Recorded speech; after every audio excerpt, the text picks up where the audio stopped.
ஐயனார் துணை சரியில்ல. அடுத்த வர எபிசோட்ல நம்ம நிலா வந்து பால் காய்ச்சறதுக்காக கம்பெனிக்கு போகிறாங்க. கூடவே நம்ம சோழனையும் கூட்டிகிட்டு போகிறாங்க.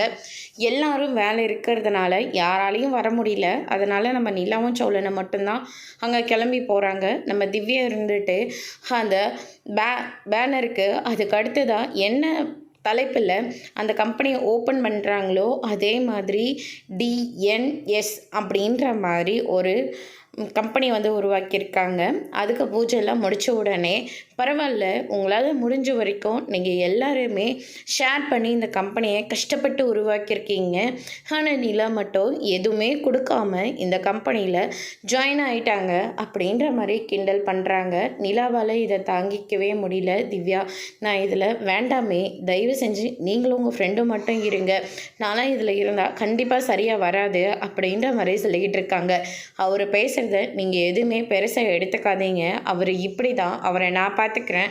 உங்களை மாதிரி ஒரு நல்லவங்களை நாங்கள் இழக்க விரும்பலை. நீங்கள் ரொம்பவே சூப்பராக கிளைண்ட்ஸ் எல்லாம் பெருமைப்படுற அளவுக்கு நீங்கள் டிசைன் பண்ணி தருவீங்கன்னு எனக்கு நல்லாவே தெரியும். அதனால் திவ்யா உங்களை பற்றி ரொம்பவே பெருமையாக சொல்லியிருக்கா. உங்களை மிஸ் பண்ண மாட்டோம், அவங்கள பற்றி நீங்கள் பெருசாக எடுத்துக்காதீங்க அப்படின்ற மாதிரி சொல்லிடுறாங்க. அதுக்கு அடுத்ததான் நம்ம சோழனால் நிலா அவமானப்பட்டதை தாங்கிக்க முடியாமல் ஏதாச்சும் ஒன்று பண்ணியே ஆகணும் அப்படின்னு சொல்லிட்டு தெரிஞ்சவங்க கிட்டலாம் பணத்தை கேட்குறாங்க. ஆனால் யாருமே சமயத்துக்கு பணம் தெரியல. சரி, ஓனர்கிட்ட கேட்கலான்னு சொல்லிட்டு போயிட்டு கேட்குறாங்க. அவரும் தர முடியாது அப்படின்ற மாதிரி சொல்லிடுறாங்க.